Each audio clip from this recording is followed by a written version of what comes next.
We got us one, y'all. We got one. We're gonna review and comment on this video from No Jumper, 600 Breezy, and TrapLore Ross. The things in this interview are rather riveting because, for one, a lot of people say, all right, if you my homie and you wrong, I'm gonna let you know you're wrong, but in private. But this dude said something that probably a lot of us has been thinking or even said, but for him to be the homeboy, it's like, come on, man. Now, we're gonna talk about Chicago dudes and their bravado, and if Von was out of bounds by what he did that night. But TrapLore Ross, listen, just check out their interview. I'll stop it when I feel the need to. Let's get to it. But they be saying though, Chicago niggas be underestimating niggas, and y'all be thinking y'all the only gangsters. So that's why the situation played out how it played out. I know it's gangsters everywhere. I don't play with niggas nowhere. Right. I don't get nobody the benefit of the doubt. I can be in Wyoming, and I know there's some street niggas somewhere around here. I know niggas rob and shoot and kill everywhere.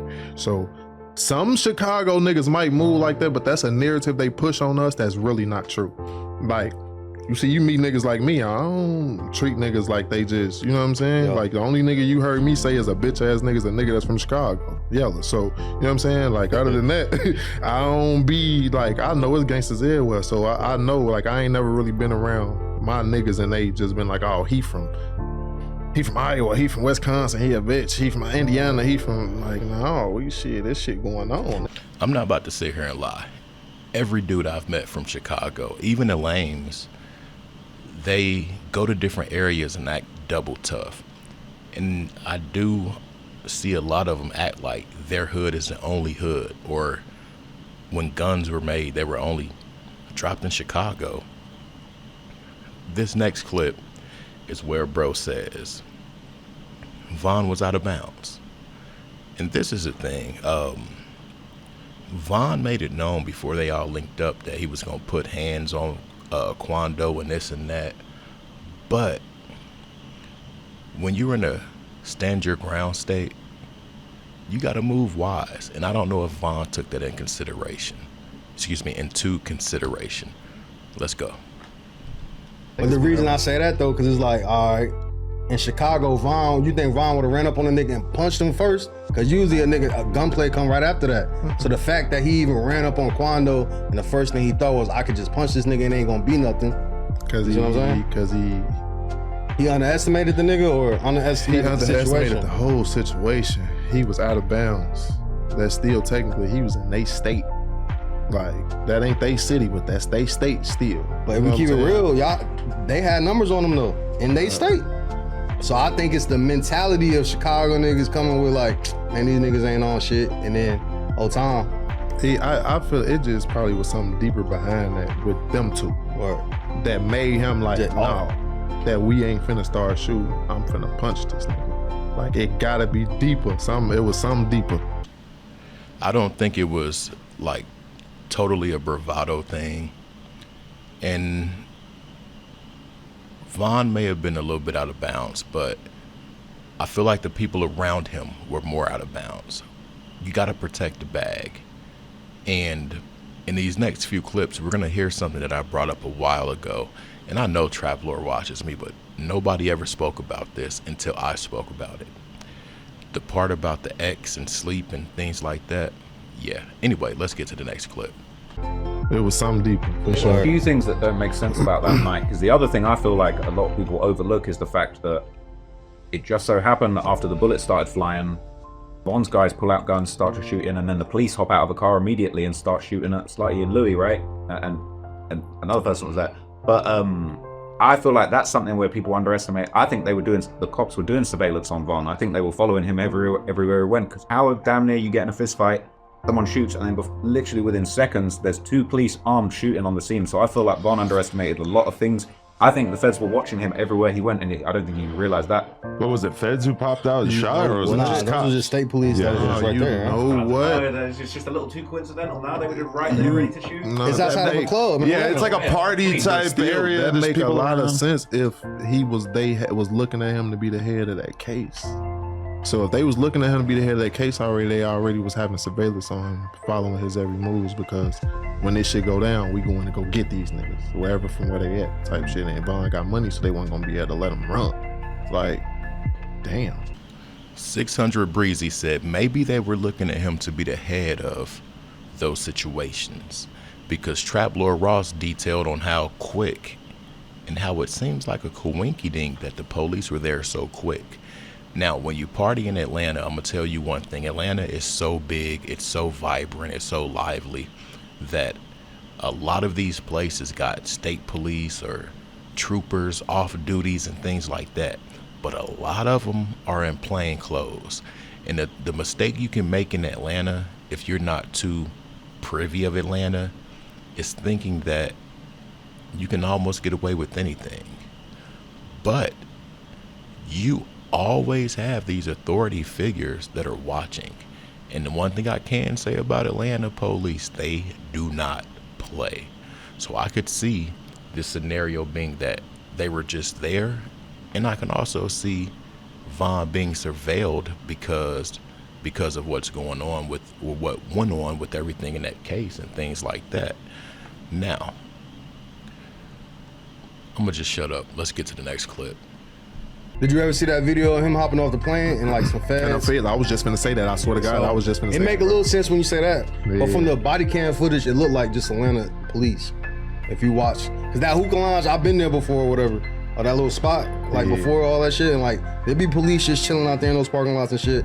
So I don't know, it could be, but I mean, at the end of the day, we do see a video of the feds approaching Vaughn right off the plane, and like. But also, if we found out that like a couple of Atlanta cops had been tasked with like, okay, let's follow this extremely notorious Chicago rapper and his crew around, that wouldn't be surprising in the least, you know? Like, that probably happens all the time. That's a good question, because that goes back to the theory of, well, that's not a good segment rather, but it goes back to the theory of him being watched. And some people say that that lady that was outside of that airplane waiting for Vaughn was a part of Dirk's legal team. And because they couldn't have contact, Dirk had no whereabouts on Vaughn. Now, this is the thing. I don't believe that, because they are from Backdoor City, and these people talk, and the people that are with each, like in these cliques, they intermingle. Because Dirk couldn't be around Vaughn didn't mean that THF Bezu couldn't be around Vaughn. And if Bezu knows things about Vaughn, you know that Dirk knows these same things, because Bezu was almost, in a sense, in my opinion, his handler. Well, the other loose end, a lot of people think that I kind of believe behind the scenes, is that I don't think it's a coincidence they ended up in that parking lot together at that time. No, Vaughn went out of his way to go there. Yeah, he found out that he was there. But it was a question of, did he get the drop on Quando? Did Quando get the drop on him? Or did they Yeah, speak 'cause and it's- arrange and say, yo, let's get the fade? I think Quando was booked there, right?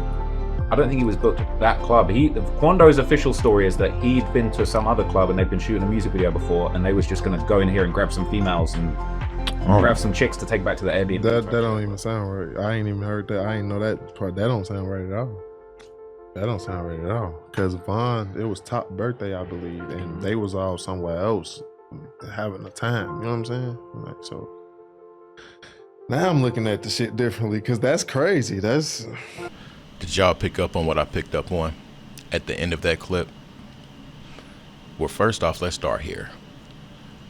To go somewhere, and out of all places in Atlanta, the same place where Vaughn and them are, to pick up some chicks for a music video, that's the perfect way to get lined up. I can't see these dudes having a video shoot and inviting some randos to the spot where they're shooting at and being productive comfortably. You don't even know these females. You don't know who's tailing them. You don't know who has their phones tracked. You don't even know the capabilities that they have or might have to call reinforcement. Wink, wink, backdoor people. Now, the birthday thing. I never knew that. I never knew that. I never knew it was YB's birthday that night. Does that add a different element to it? Yeah. Could that lead to Dirk and YB maybe like, you know what? We got this going on. We need to do this. Let's orchestrate this. I'm going to let it rest because I don't want to dwell on that point too much because I'll go on for about 15 minutes. But check out this last clip, you guys. I feel like they arranged to meet up. Maybe not even on some fighting stuff, but like to have words. Don't you think we would know? Yeah, I'll say the police. I think the opposite though. I think it was just miscellaneous and just fluky, just ran into each other. Because for one, Track already talked about it. He woke Von up out of sleep, and it's just if you watch the video, I don't think Quando finna sit there and try to shake the nigga hand if he really think it's all that. You know what I'm saying? Like it seemed like he was going in for the what up, and then it turned to some other shit. Adam, you've done ecstasy before, right? Yeah. You don't catch no sleep on the ecstasy. I was gonna mention this rumor that I had heard that Vaughn was on an X pill, but like the idea that he was sleeping beforehand does not really agree with that to me. I've seen toxicology say he was off of ecstasy. I've done ecstasy, and you ain't taking no naps. That's the last thing you're thinking about. Hell no. Yeah, Ecstasy can stay in your system for 3 to 4 days, right? Yeah, it can, but I think You think he was on I'm rolling like thinking he right was now? rolling that night for Boss's birthday.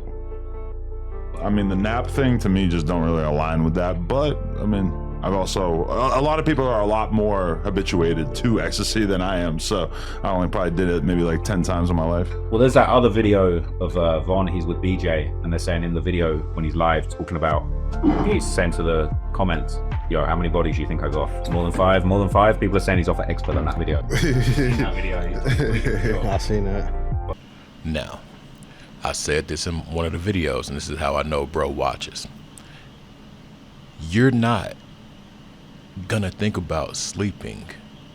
You're not gonna think about blinking if you're on a, yeah, you're not gonna, it's not possible.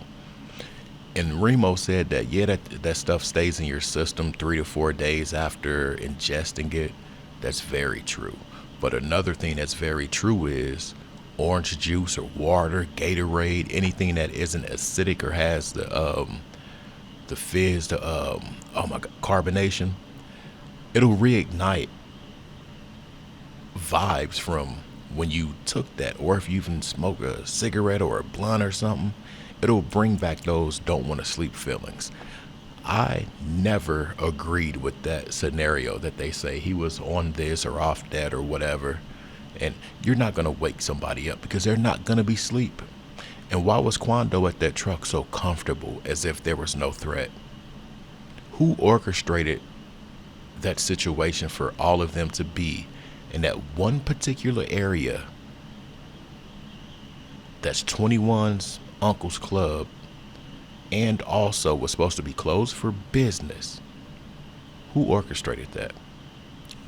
$Trap House Kitchen 1. Look out for your boy. I'm out. Peace.